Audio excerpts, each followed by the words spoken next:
Ao analisarmos a estrutura de um verbo, vamos identificar os seguintes elementos: o radical, a vogal temática e as desinências. E hoje vamos falar da função desses três elementos que constituem a estrutura verbal. Portanto, meu bom jovem amigo, sente-se já sobre os livros e preste a máxima atenção, porque hoje você vai compreender muita coisa. Aliás, deixe já o seu like sobre este vídeo para que você não se esqueça ao longo do mesmo, subscreva ao canal e também ative o sininho de notificação, pois garanto que neste canal você vai aprender muita coisa comigo. Portanto, seu gesto de gratidão é importante. Sou o professor Graciano Domingos e este é o canal Singelo Prontuário.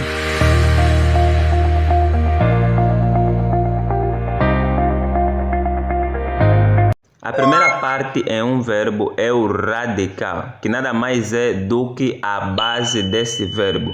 E em verbos regulares, o radical normalmente é a parte que não varia. E caso você queira saber mais sobre verbos regulares, eu vou deixar o link na descrição da aula em que falamos sobre os mesmos. Para identificarmos o radical de um verbo, basta eliminarmos as terminações ar, er e ir do infinitivo, como você pode observar nestes três verbos. Agora passemos para a vogal temática. Como o próprio nome diz, ela vai nos indicar o tema do verbo, ou seja, é a vogal que se junta ao radical para que este possa receber as desinências e ela também que nos vai permitir identificar o tipo de conjugação do verbo. Temos três verbos para exemplificar. Assim sendo, a primeira conjugação tem como vogal temática a segunda conjugação, vogal temática e a terceira conjugação, vogal temática i. Agora, alguém pode se questionar como fica o verbo por e os seus derivados. Bem, o verbo por, como compor, depor, repor, decompor e outros, por uma questão de etimologia, pertencem à segunda conjugação, ou seja, aos verbos de tema em er. E uma outra observação, quando nós temos a vogal temática acrescida ao radical, vamos identificar o tema do verbo, assim sendo o verbo de tema em a, em e em i. Passemos agora para as desinências. As desinências são as terminações dos verbos e elas nos indicam o modo e o tempo verbal, o número e a pessoa gramatical. Assim sendo, existem dois tipos de desinências. Temos a modo temporal, que é aquela que nos vai indicar o modo e o tempo do verbo.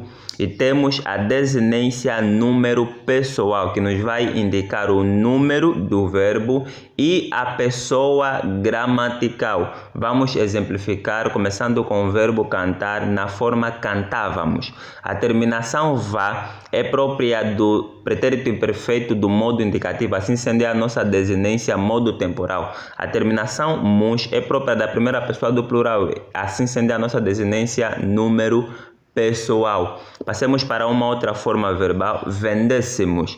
A terminação si é própria do modo conjuntivo e nos indica que o verbo está conjugado no tempo pretérito imperfeito, assim sendo a nossa desinência modo temporal. E a terminação mus, de igual modo, nos indica que o verbo está conjugado na primeira pessoa do plural. Neste caso, é a nossa desinência número pessoal. Em partiste, a terminação ste é típica da segunda pessoa do singular, assim sendo a nossa desinência número pessoal. Porém, aqui ela é cumulativa, nos permite identificar também o modo e o tempo verbal, neste caso o pretérito perfeito do modo indicativo. Para terminar, importa observar que as desinências também nos permitem identificar as formas nominais dos verbos. Vamos exemplificar com o verbo cantar e o verbo partir. Em cantar, o R nos indica que o verbo está no infinitivo. Em cantando, do nos indica que o verbo está no gerúndio.